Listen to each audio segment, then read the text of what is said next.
Alright, I'm going to start us a little maintenance series going on about regular maintenance that should be done to vehicles and stuff like that. And we're going to start with wheel bearings. So this is on the race car trailer, Shattered Dreams Racing race car trailer. And all my sponsors on the back there.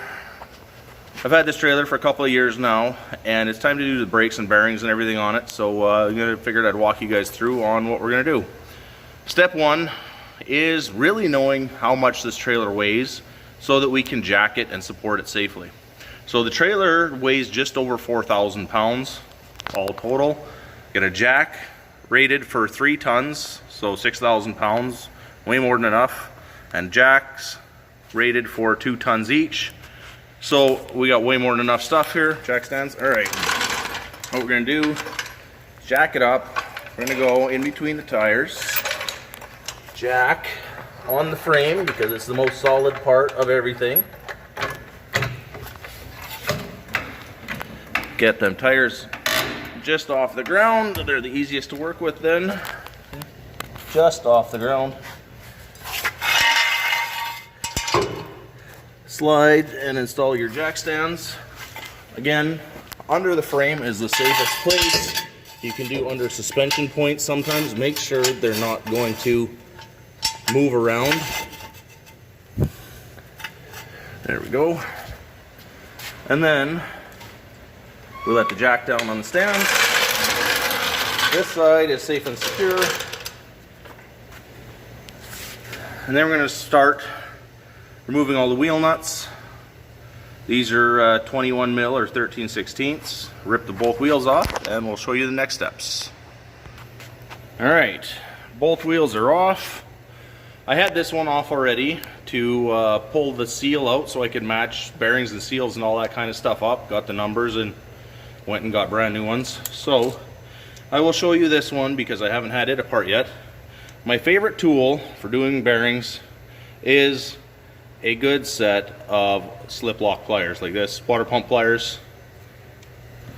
What you do is just grab on the cap. You don't have to squeeze too hard generally. Wiggle up and down and it will come out. Usually you need 2 hands to do this, so I'm just gonna put the phone down for a sec. Okay, that one didn't come off. If I look really close here, looks like somebody siliconed that one in place. So I'll show you on this one how it usually happens. I did have this one off already the other day. A little wiggle and it comes off. So on this one, since somebody used silicone, get ourselves a small sharp punch or chisel, small hammer, and we're just going to go in here and use it as a wedge to help separate and break the silicone. And once you've done that, just break the silicone a little bit. Water pump pliers, she comes right off. There's the silicone. Usually you don't need to do that. One thing about trailer wheels, they have a rubber cup right there, so you can get in and actually grease the bearings if you need to. In between maintenance and stuff, just make sure you got enough grease in there, and then you can keep rolling. But every now and then, if you use the trailer a lot, every year, once a year, you should be doing this. Same with if you have a car, a 2-wheel drive car with front bearings like this. It's the same principles, everything applies. You should be doing them once a year. So something like this, the trailer sees a fair amount of driving in the summer, not a lot in the winter. Generally every 2 to 3 years I'll go through the bearings. I've had this trailer for a couple years now and this is my first time into them, so I'm just going to replace everything. Then I know it's all brand new and I can start from scratch. So again, water pump pliers. We're going to grab the cotter pin, take it off, and then this is pretty much the tool I use for the whole job. You'll see me, the little hammer comes in helpful when you're putting seals and stuff in, but this will do 90% of it. And so we'll go from there. I will take everything apart and we'll keep going. Alright, I kind of wish I had a stand for this at the moment, the camera at the moment, because yeah, see, now you just grab this, turn it off, use your fingers. You're going to get a little greasy. If you don't want to get greasy, grab some rubber gloves. Show you a little trick here. What I do, take that, set it down, a little wiggle and pull, and the outer bearing will fall out, and same with the washer. Then what I always do trick I learned. Put the nut back on, just a couple of threads, and then you can pull this out just a little bit. Then I'm going to need 2 hands, but slight, very slight downward pressure, just so the nut drags along the top, and give it a hard pull, basically letting the weight of everything do the job. One quick yank, it removes the inner bearing and the seal all in one. So this works really good, because if you try and take seals out like this with a pry bar or something, you usually end up destroying the seal. So if you're doing this during regular hours where businesses are open and stuff, you can take the seal now, it's in one piece, and you can match it up and replace it, because you always want to do that when you pull bearings and stuff apart. Toss the seal, get a new one. Same with the cotter pin that was holding the nut on. There we go. Bearings are out, ready to be washed, repacked, and replaced. I'm not going to wash these, but generally you'd wash them in, wearing gloves of course, you'd wash them in either gas or solvent or something, get all the old grease out, and then you can check the bearings over, make sure they're not burnt, make sure all the hardness is there. One thing you don't want to watch for, if there's any discoloring, like dark discoloring, these ones actually look really nice still, but I have brand new ones, so I'm replacing them.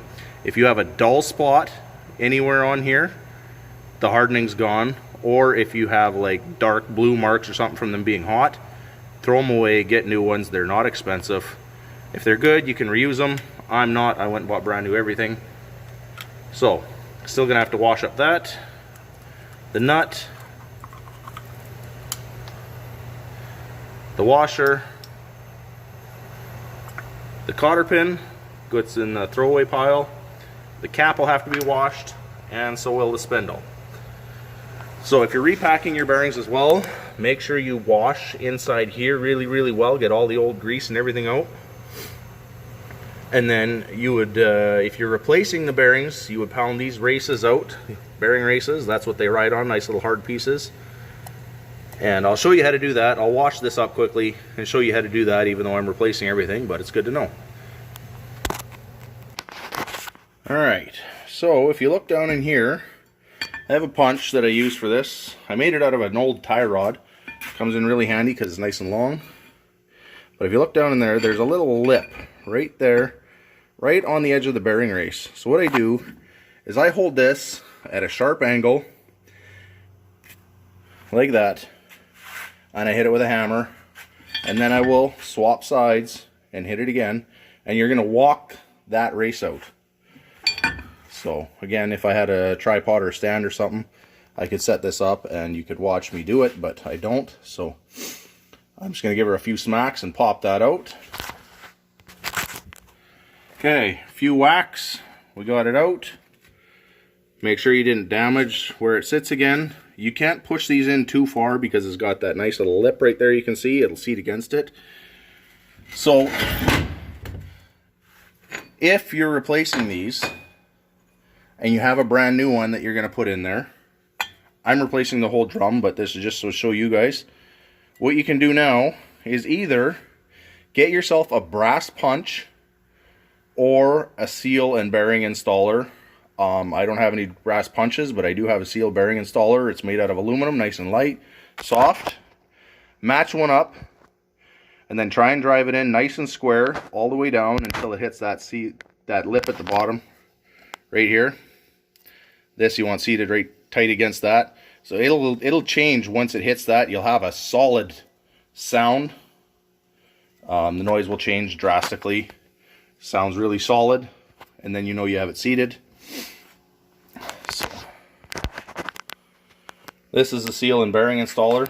So what you would do is take your race and you would pick the one that fits it the best. That one's too small.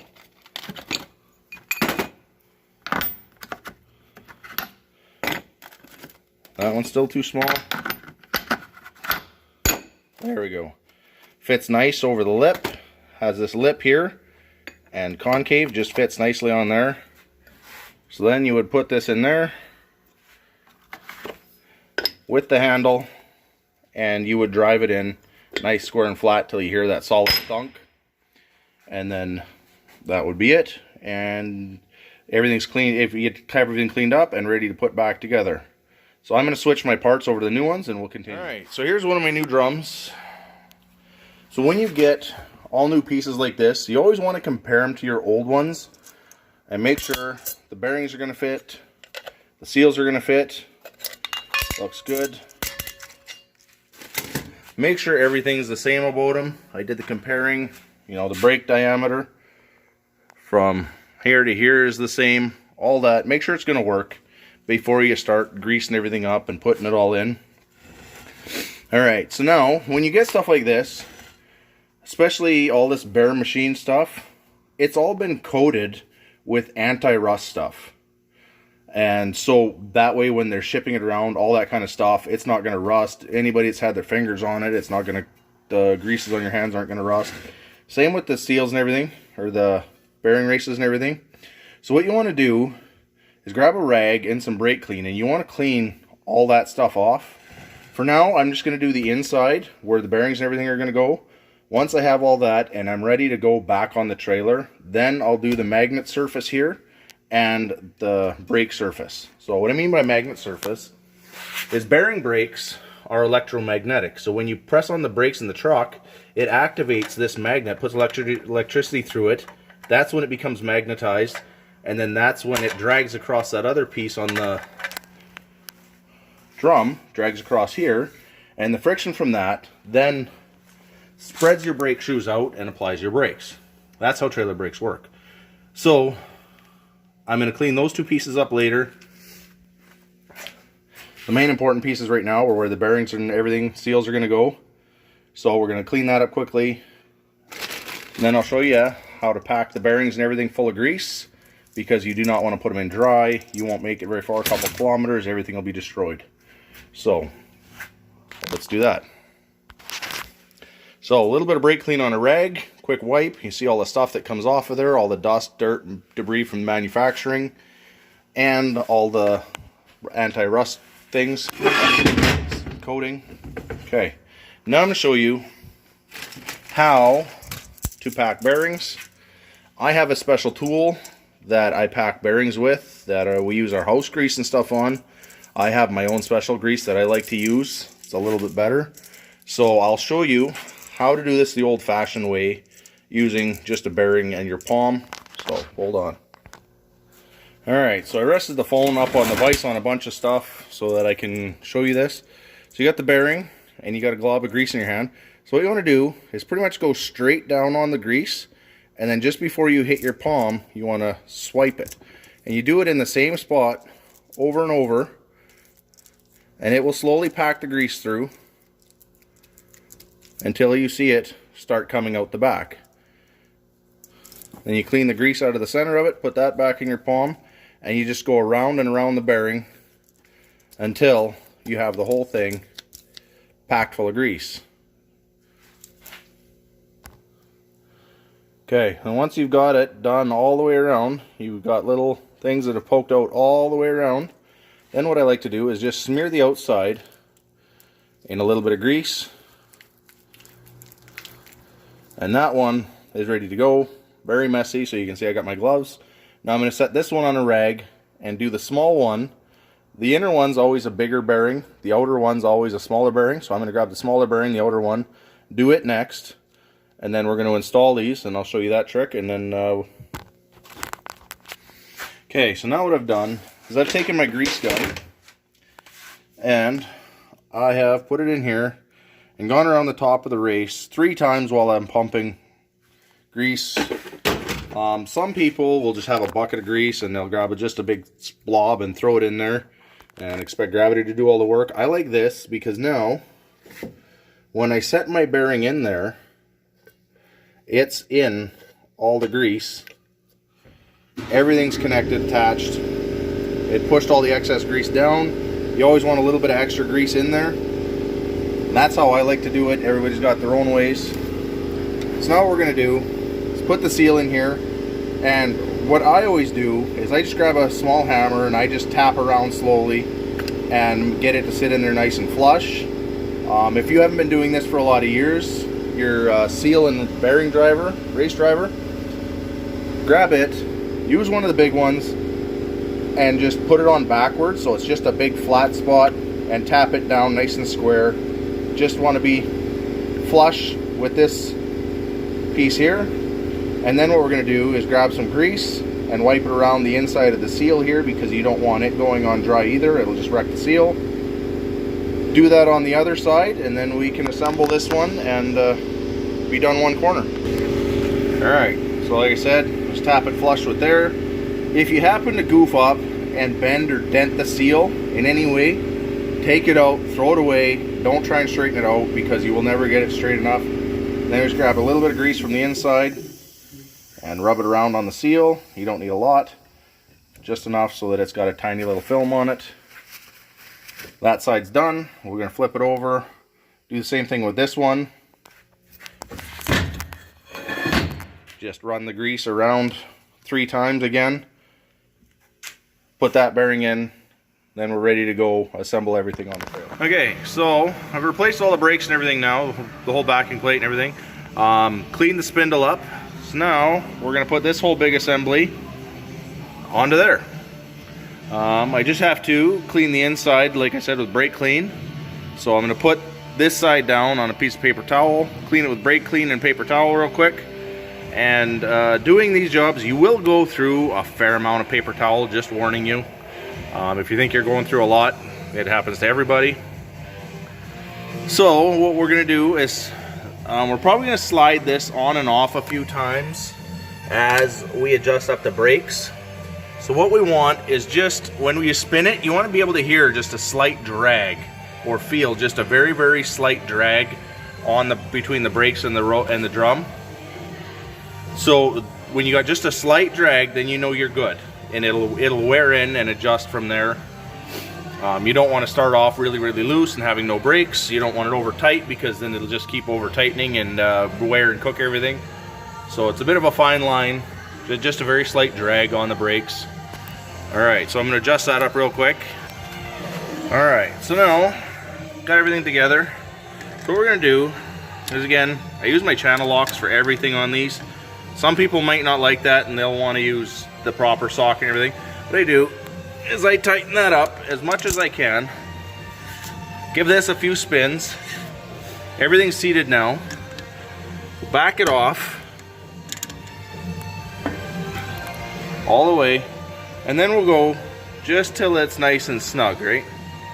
You can feel it snug up a little bit, and then you watch your cotter pin hole. It's right in the middle, right there. Spin nice and easy.